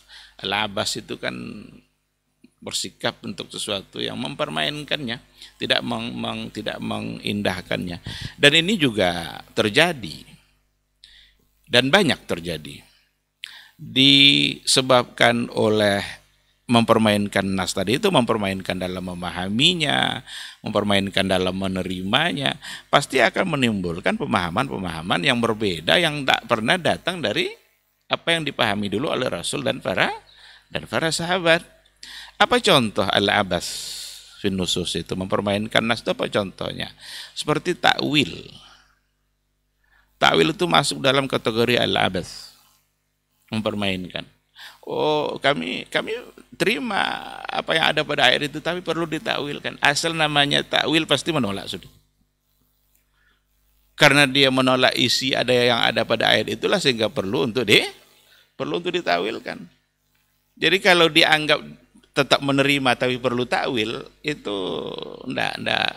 Itu yang mempermainkan dari itu yang mempermain-mainkan itu. Kami terima ini katanya, yakin kami istawa itu, tapi perlu dicarikan makna lain. Sekali lagi, kalau sudah takwil berarti sudah menolak apa yang ada di dalam ayat. Tapi takwil di sini bukan takwil yang dalam artian tafsir yang memang memberikan taudih wal bayan. Karena beda tafsir sama takwil. Asasnya beda. Kalau takwil yang dilakukan oleh kelompok pentakwil itu seperti Asy'ariyah, bukan untuk taudih bayanul makna, tetapi karena menolak makna pertama pindah kepada makna yang kedua. Nah, maka persoalan takwil itu sebenarnya bagian dari abas, dan berapa banyak makna-makna yang muncul disebabkan oleh takwil yang sering kita bahas, sering kita angkat, dan kita kembalikan kepada apa yang dipahami oleh para yang dibahas oleh para ulama. Umpamanya dikarenakan oleh mereka tidak siap untuk menerima wajah untuk Allah, maka perlu ditakwilkan. Atau tangan umpamanya, yadullahi fauqa aidihim ma mana'aka an tasjuda lima khalaqtu biyadayya. Apa yang membuat kamu terhalang untuk sujud dengan apa yang sudah aku ciptakan Adam itu dengan kedua tangan saya? Nah, ini tidak mungkin lah ini. Kata-kata tidak mungkin itu yang abas itu yang mempermainkan. Karena mereka tidak akan pernah bisa mendapatkan dalil untuk pentakwilan tadi itu dari hadis-hadis Nabi atau dari ayat-ayat Al-Quran Al-Karim. Takwil itu baru bisa dibenarkan kalau seandainya dia memiliki dalil baik dari Al-Quran maupun dari hadis-hadis Nabi. Silakan untuk ditakwilkan, tapi harus ada dasar yang jelas. Apa yang disandarkan kepada sebagian sahabat, kadang kalau ditengok dari segi kebenarannya itu tidak benar gitu. Ada yang mengatakan bahwa Imam Mujahid itu juga memberikan pentakwilan terhadap sebagian ayat. Padahal Imam Mujahid adalah murid utamanya Ibnu Abbas. Tidak ada ayat Al-Quran kecuali sudah disodorkannya kepada Ibnu Abbas dan diambilnya makna ayat itu dari Ibnu Abbas. Tetapi dari segi periwayatannya ternyata menyandarkan pendapat itu kepada Mujahid, seorang ulama tafsir yang sangat terkenal, itu ternyata tidak benar karena sanad yang tidak sahih. Oleh karena itu, pentakwilan yang terjadi dari sebagian kelompok itu pentakwilan yang memang hanya dari pertimbangan pikiran yang tidak didukung oleh dalil yang kuat. Pertimbangan pikiran itu maksudnya adalah karena khawatir untuk menyamakannya dengan makhluk. Maka pentakwilan itu ada karena khawatir disamakan dengan makhluk. Padahal tidak perlu dikhawatirkan sebab Allah sendiri sudah mengatakan bahwa laisa kamitslihi syai'un wa huwas sami'ul basir. Enggak ada satupun yang serupa dengan Allah. Dan Dia Maha mendengar lagi Maha melihat. Oleh karena itu, sikap yang baik itu ta'zimun nusus. Mengagungkannya dan memahaminya sesuai dengan apa yang dipahami oleh para sahabat. Itulah poin yang disampaikan oleh guru kita tadi. Kalau tidak seperti itu, berarti salah. Tidak lagi ta'zim dan tidak lagi mengambil pemahaman yang datang dari sahabat. Sahabat itu gurunya langsung Rasulullah Shallallahu Alaihi Wasallam. Seandainya memang ada pemahaman seperti tadi, pasti akan ditemukan dalilnya. Hadiskah apa yang dikatakan oleh Nabi Shallallahu Alaihi Wasallam atau apa yang mereka pahami dari ayat-ayat Al-Quran. Andaikan pun ada beberapa bentuk penafsiran yang sepertinya di situ takwil, tapi sekali lagi takwil yang dilakukan tadi bukan dalam rangka menolak, tetapi dalam rangka memberikan penjelasan. Seperti ketika dikatakan aina ma tuwallu fathamma wajhullah. Kemanapun kamu berada, maka di situ wajah Allah. Diartikanlah di situ kiblat. Ketika diartikan wajhullah di situ kiblatullah, itu bukan karena menolak wajah. Karena wajah itu sudah sabit, sudah diisbatkan. Ada banyak ayat-ayat yang lain, ada banyak hadis. Nah, ketika wajhullah di situ kiblatullah, bukan karena menolak sifat wajah bagi Allah, tapi karena memang ada dalil atau ada indikasi karina-karina yang dapat diartikan wajhu di situ dengan kiblat. Nah, karena kiblat itu wijha, walikullin wijhatun huwa muwalliha. Bagi setiap kalian, setiap kaum, bagi setiap orang ada kiblat di mana dia menghadap ke arah kiblat itu. Nah, jadi bukan karena menolak. Ketika ada umpamanya wasna'il fulka bi'ayunina, buatlah kapal itu, perintah untuk dibuat kapal dalam pengawasan kami. Ketika diartikan dalam pengawasan kami, tidak diartikan mata, bukan berarti untuk menolak sifat itu bagi Allah, karena ada diisbatkan pakai dalil-dalil yang lain. Pokoknya kalau ada isbat, kalau ada dalilnya, kita wajib mengimaninya. Nah, perkara nanti ada pada ayat tertentu di makna dan makna yang lain, boleh saja, tapi bukan untuk menolaknya. Yang terjadi pada sebagian aliran dalam pentakwilan itu benar-benar karena menolak, tak siap untuk menerima keberadaan sifat itu bagi Allah Subhanahu wa taala hanya dengan satu asumsi, berarti sama dengan makhluk. Padahal sama dan makhluk itu sudah pasti tidak. Laisa kamitslihi syai'un. Oleh karena itu, takwil perlu berhati-hati. Kalau memang tujuannya adalah untuk menolak apa yang diisbatkan oleh Allah untuk diri dia, berarti itu salah. Tapi kalau seandainya sekedar untuk memberikan pemaknaan agar ayat itu dipahami dan didukung oleh dalil yang ada, maka itu insya Allah dapat dibenarkan. Bentuk lain dalam Al-Abbas itu juga tahrif tahrif itu merubah. Tadi sebenarnya juga bagian dari tahrif. Tahrif itu ada tahriful lafzi, ada tahriful makna. Kalau tahriful lafzi ada seperti kelompok Syiah yang kita bilang tadi itu, yang kita sebut tadi itu tak sedikit di antara ayat-ayat yang mereka tahrif lafaznya. Lafaznya coba. Ketika ada ayat kuntum khaira ummatin ukhrijat linnas. Apa kata orang Syiah ayat itu? Bukan seperti itu diturunkan. Tapi ayat itu diturunkan kuntum khaira a'immah. Kuntum khaira a'immah. Karena orang-orang Syiah, orang-orang yang mengagung-agungkan imam. Imam yang 12. A'immah itu kan dalam bentuk jamak. Jadi kalian adalah khaira a'immah. Imam-imam yang terbaik. Padahal ayat itu khaira ummah, itu generasi, kalau untuk umat Islamnya yang terbaik ya berarti generasi sahabat. Di mana ayat itu diturunkan itulah generasi yang terbaik, khaira ummah. Tapi mereka mengganti khaira a'immah. Ada waja'alna lil muttaqina imamah. Oleh orang siapa? Waja'allana.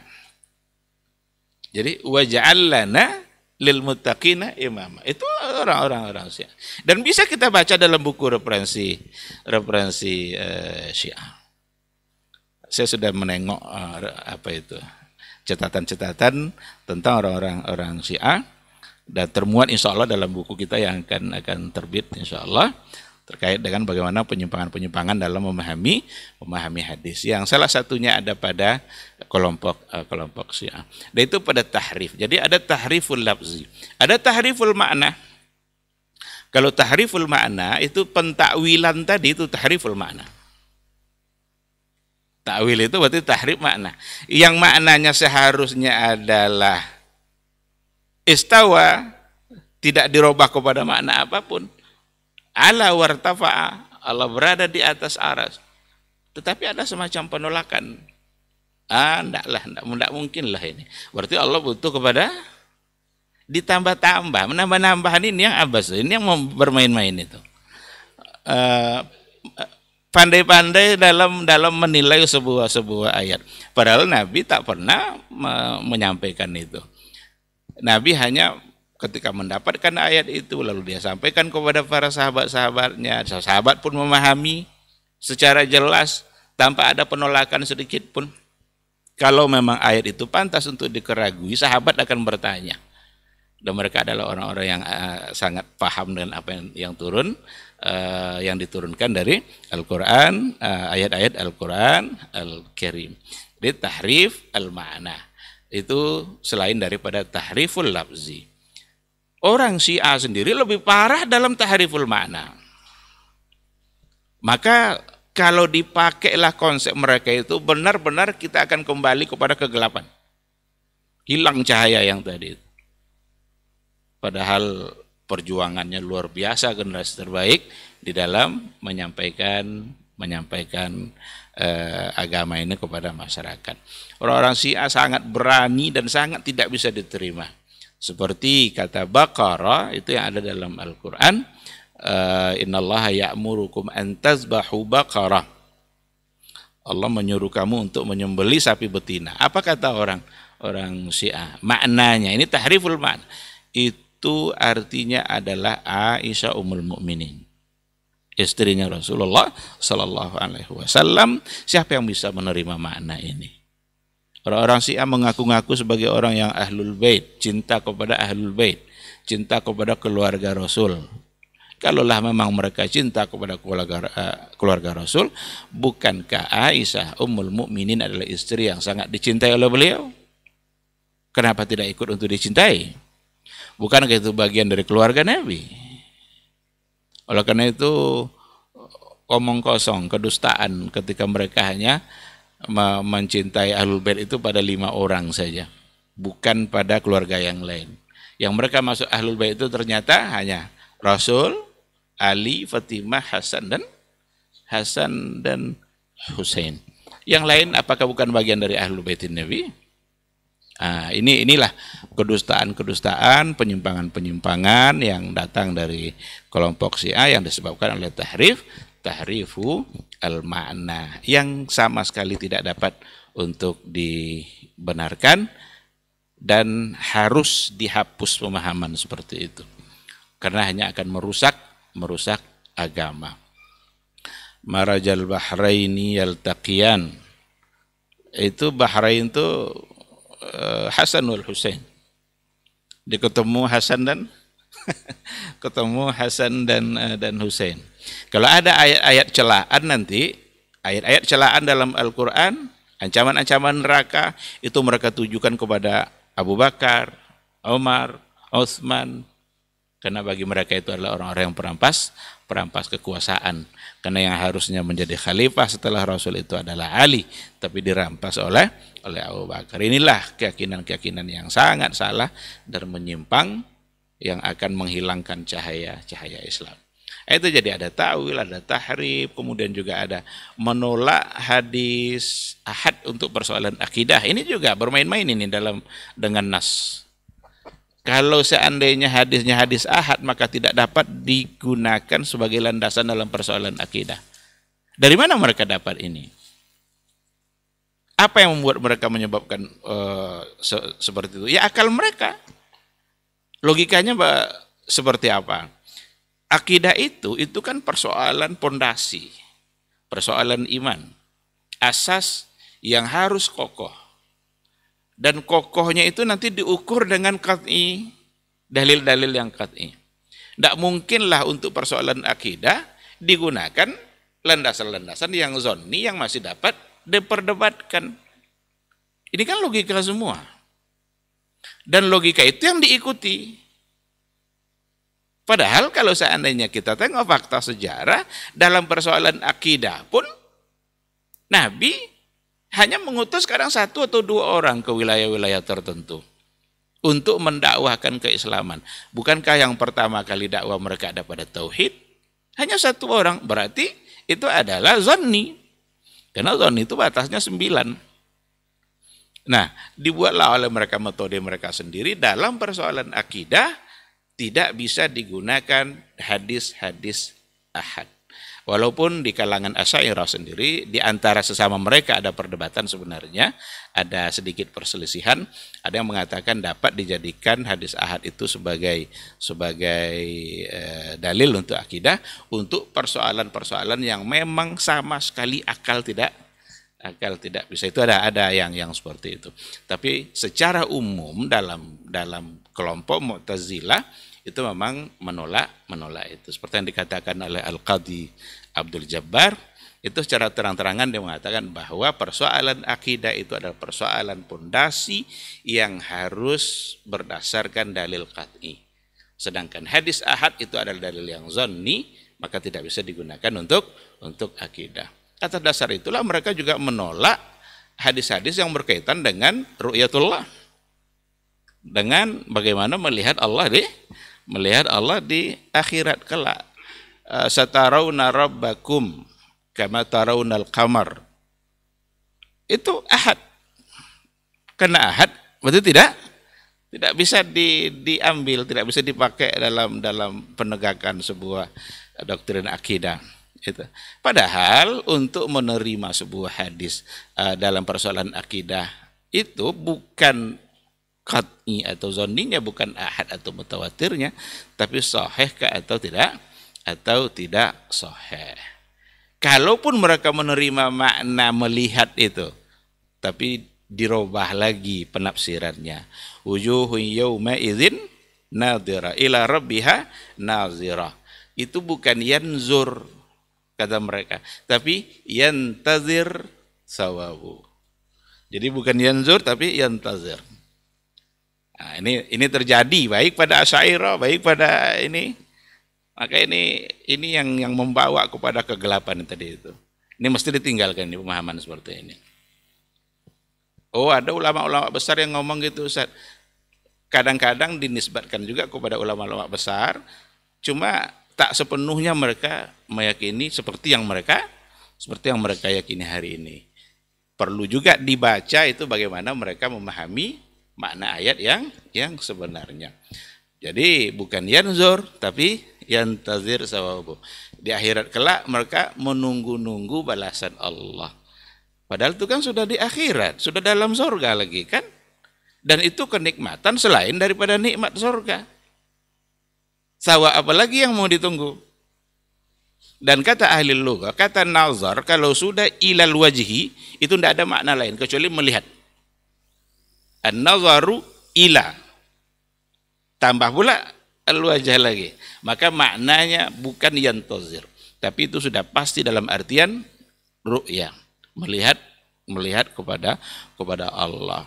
Nah, jadi Nabi saja menafsirkan ayat, tapi bisa dipelesetkan kan ayat tentang ru'ya itu kan Nabi yang lillazina ahsanu lillazina amanul husna wa ziyadah. Nabi sendiri yang menafsirkan kata ziyadah itu adalah an-nazaru ila wajhillahil karim. Melihat kepada wajah Allah yang mulia. Kalau Rasul yang sudah menafsirkan seperti itu memberikan makna, kita mau dapat penafsiran dari mana lagi? Syubhat mana lagi yang mau kita kedepankan di hadapan hadis-hadis yang datang dari Rasulullah Sallallahu Alaihi Wasallam. Jadi ini beberapa poin ya, saya tidak sebutkan semuanya. Yang tadi terakhir itu menolak hadis ahad dalam persoalan akidah, dan itu bagian dari bermain-main dengan nas, mempermainkan sesuatu yang tidak pernah dapat dan datang dari Rasulullah Sallallahu Alaihi Wasallam. Kalaulah persoalan akidah harus jumlahnya banyak sampai 10, niscaya Nabi akan mengutus duta dakwahnya 10 orang, minimal 10 orang dalam menyampaikan perkara iman. Ada poin yang ketiga, itu juga bagian dari metode baru oleh ahlul ahwa wal bid'ah yang mendatangkan kegelapan dalam beragama. Mereka datangkan cara-cara baru yang tidak pernah ada sebelumnya. Apa contohnya? Al-Kashf. Al-Kashf itu dari kalangan sufi, kelompok sufi. Al-Kashf itu satu keadaan hati yang sudah sampai pada puncaknya, karena berhasil dengan riyadhah-riyadhahnya, maka terbukalah bagi dia hal-hal yang gaib. Oleh karena itu kalau sudah sampai ke derajat itu, ini sudah derajat tertinggi ini. Hati mereka itu sudah mengambil langsung dari Allah. Sehingga sanadnya itu haddatsani qalbi an rabbi. Haddatsani qalbi an rabbi. Kalau sudah seperti itu dan hatinya ngomong seperti itu dari orang yang sampai pada makom kasyaf tadi itu wajib dia terima. Bahkan dalam keyakinan kelompok sufi itu, ketika ada hadis yang dhaif tetapi berdasarkan kasyaf, wali tadi mengatakan ini sahih, maka yang dikedepankan kasyafnya itu, bahwa yang dhaif ini sahih. Atau kebalikannya, ada hadis yang sahih tapi berdasarkan kepada kasyaf, hati seorang wali yang dapat langsung dari Rabbnya, dikatakannya itu dhaif, berarti yang dikedepankannya adalah apa yang dihasilkan oleh hatinya. Kita tidak mengatakan ini datang dari semua orang sufi, tetapi al-kasyaf itu satu metode yang sangat terkenal dan tidak bisa dibantah. Ini memang sudah menjadi pengetahuan umum di kalangan sufi. Meskipun tidak semua orang sufi barangkali seperti itu, bisa-bisa saja. Tetapi setidaknya pada ghulatul mutasawwifah, orang-orang yang memang hulu di kalangan orang sufi itu sampai ke tingkat seperti itu. Bahkan ada di antara mereka yang menganggap para wali itu lebih afdal daripada nabi. Seperti yang diungkapkan sendiri oleh Abu Yazid Al-Bustami. Apa katanya? Nabi itu sampai kepada bagian pinggir-pinggir pantainya, sedangkan para wali sudah menyelam sampai ke dalam laut sana. Jadi kalau Nabi cuma sampai ke pinggir pantainya, para aulia sudah menyelam sampai ke dasar laut. Dan mereka juga memperolok-olok orang-orang yang mereka anggap sebagai ahlul zahir. Jadi mereka sebagai ahlul batin, yang lain sebagai Al-Zahir. Apa katanya? Kalian mengambil agama dari orang yang sudah mati. Maka sanad kalian anfulan sampai pada Rasul. Semua sudah mati. Sementara kami mengambil agama dari dia yang tak pernah mati. Nah, sinilah yang haddatsani qalbi an rabbi tadi itu. Itu bisa dibaca di buku-buku orang-orang sufi, Ghulatul Mutasawwifah. Ada lagi seperti yang dikatakan oleh Abu Hasan Asyadzili yang sangat terkenal itu sebagai kelompok sufi. Ada tarekat Syadziliyah. Dia mengatakan, saya sudah memiliki 10 lautan ilmu. 5 di bumi, 5 di langit. 5 di bumi, 5 di langit. Nah, yang di langit siapa? Jibril, Mikail, Israfil, yang malaikat-malaikat itu. Itu adalah lautan ilmu yang bisa dia dapatkan. Sedangkan yang dari bumi, Nabi Muhammad sallallahu alaihi wasallam, nanti Abu Bakar, Umar, Utsman. Ini siapa yang bisa menerima ini? Ketika dia mengungkapkan sesuatu, dia sudah berhak untuk menentukan inilah kebenaran dengan konsep kasyaf tadi itu. Karena kasyaf itu sudah terbuka baginya hal-hal yang gaib. Allah sudah membukakan baginya perkara-perkara yang gaib sehingga dia bisa mengetahui masalah-masalah yang gaib. Di sini jugalah pengakuan-pengakuan orang-orang kelompok sufi itu, sebagian mereka bisa Isra Mi'raj, dia kapan mau saja. Kalau Nabi Muhammad kita hanya sekali Isra Mi'raj, kalau mereka bisa berkali-kali kapan dia mau. Ada viral yang video baru landing dia dari Sidratul Muntaha kan dilipat-lipatnya pakaian ihram kayaknya itu. Gimana rasanya Pak baru landing dari Sidratul Muntaha? Alhamdulillah saya merasakan kenikmatan, ketenangan hati yang luar biasa. Janganlah dibodoh-bodohin umat manusia ini dengan hal-hal yang tidak pantas. Karena kebodohan itu adalah kegelapan. Tapi yang harus disampaikan adalah ilmu, karena ilmu itu adalah cahaya. Yang terakhir barangkali poin yang terakhir, di antara yang akan juga menimbulkan penyimpangan-penyimpangan dalam beragama itu memang taklid a'ma. Taklid buta, tadi sudah disinggung, dari dulu juga sudah ada, dan sekarang ingin atau nampaknya taklid buta ini menjadi pegangan. Ada orang yang menilai suatu kebenaran berdasarkan kepada orang tertentu, kalau datang dari orang itu maka pasti benar. Kalau Habib ini yang ngomong, ini tidak ada cerita, ini pasti benar. Padahal kebenaran itu bukan ditentukan oleh Habib atau tidaknya, tetapi kebenaran ditentukan oleh sesuai atau tidak dengan Al-Quran dan Sunnah. Banyak orang yang hanya ngikut gitu saja. Dan kalau seandainya kita dengarkan cerita-cerita dari para Habib itu sendiri, banyak yang tidak masuk akal. Saya nggak tahu ini, kok orang bisa ngikut gitu aja, tidak ada sedikit pun mencoba untuk membantah. Ada Habib yang bilang, ada orang yang bilang Habib itu mengambil tanah dari matahari. Mengambil tanah matahari, tanah apa yang mau diambil dari matahari?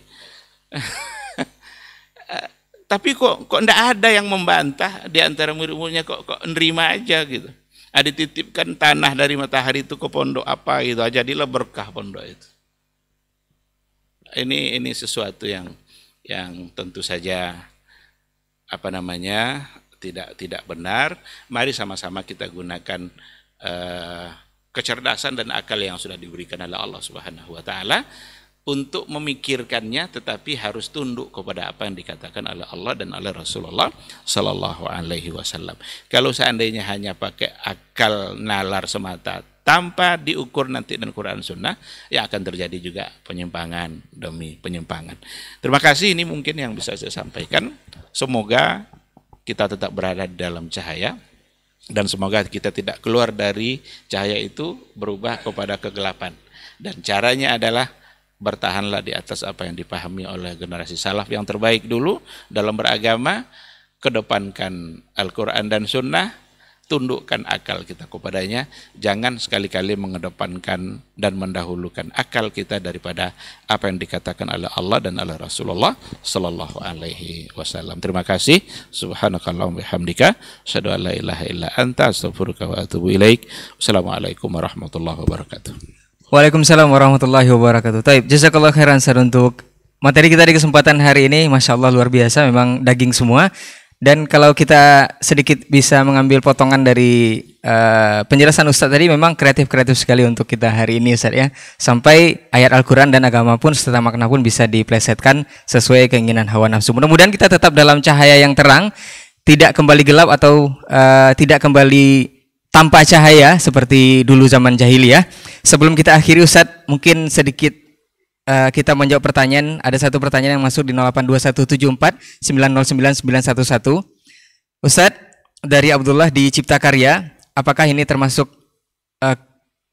cahaya dari ilmu atau keterangan yang luar biasa dari sebuah pemikiran sampai manusia zaman sekarang ini lahir dari perkataan-perkataan ahli ilmu juga Ustadz?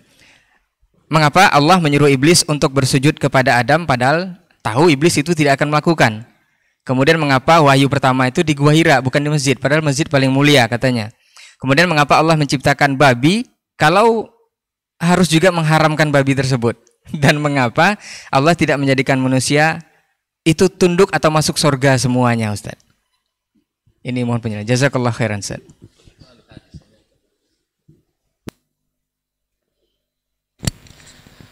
Baik. Bismillah wassalatu wassalamu ala rasulillah wa ala alihi wa sahbihi wa mawala wa ba'du. Allah maha tahu pertanyaan itu juga akan terjadi. Maka Allah sudah memberikan jawabannya, la yus'alu amma yaf'al wa hum yus'alun. Allah tidak ditanya kenapa dia melakukan ini, tetapi kitalah yang ditanya. Kenapa tidak mau mengakui, tidak mau mengimani dan tidak mau mengikuti. Allah tidak ada yang berkuasa di atasnya, tapi Allah berkuasa di atas segala sesuatu.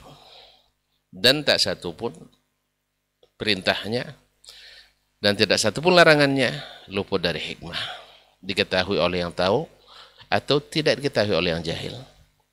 Oleh sebab itu pertanyaan seperti ini kalau sempat ditanya di majlis Imam Malik, kena usir ini. Innaka dhallun mudil min ahli bid'ah wallahu musta'an. Baik, jazakallah khairan. Mudah-mudahan yang bertanya bisa memahami, mudah-mudahan tidak mengambil perkataan seperti ini Ustaz ya. Ada tambahan Ustaz? Naam? Ustaz ada tambahan? Fadhal Ustaz.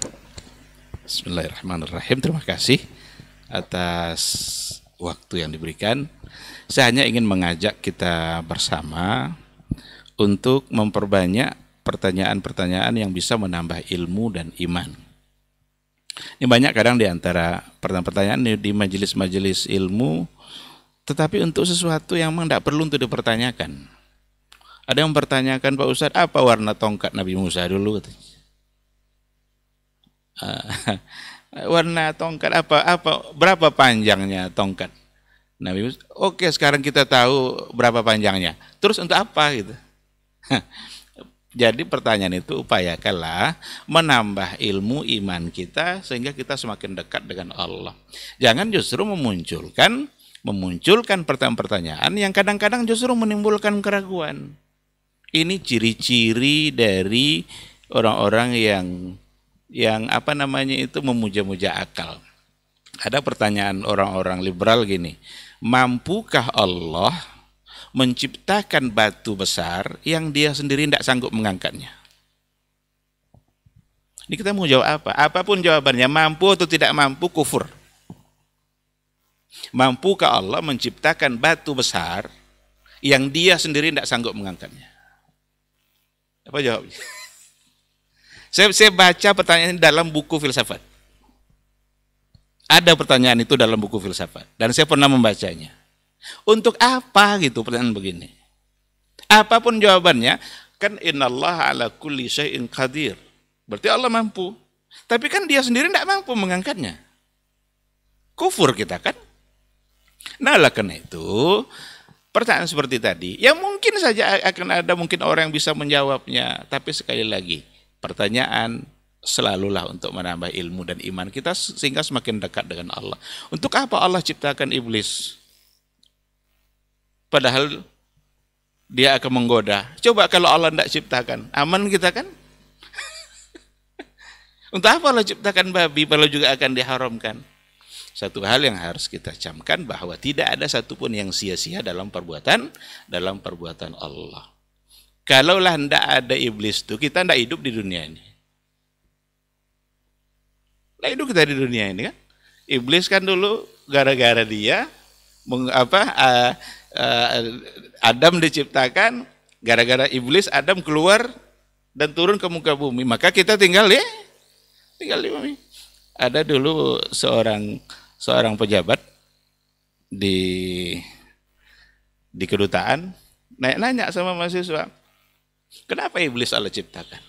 Kalau iblis tidak Allah ciptakan, bapak tidak jadi pejabat di sini. Kalau lah enggak, kan itu kan gara-gara iblis Adam turun ke bumi kan, lalu dia punya keturunan, jadilah bapak jadi diplomat karena iblis.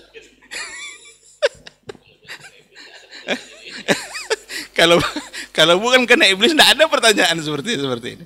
Nah, jadi ikhwah fillah, seluruh yang mendengarkan, yang menyaksikan, cobalah kalau bertanya di majelis ilmu, pertanyakan yang menambah ilmu, menambah iman, sehingga kita semakin dekat dengan Allah. Jangan pertanyakan hal-hal yang membuat kita semakin ragu dan agama, justru itu nanti membuat kita keluar dari cahaya, pindah kepada kegelapan. Sekira seperti itu, wallahu a'lam. Baik, jazakallah khairan Ustaz untuk jawabannya. Mudah-mudahan ini bisa menjadi manfaat dan untuk motivasi juga untuk yang bertanya lebih memperdalam keimanan dan keilmuan kita. Baik, jazakallah khairan atas waktunya untuk kesempatan hari ini. Mudah-mudahan di pekan depan kita akan kembali bersama dengan judul yang berbeda di Diktat insyaallah. Kita tutup kesempatan hari ini atau dialog kita hari ini dengan doa kafaratul majelis. Subhanakallahumma wa bihamdika asyhadu an la ilaha illa anta astaghfiruka wa atubu ilaik. Wassalamualaikum warahmatullahi wabarakatuh.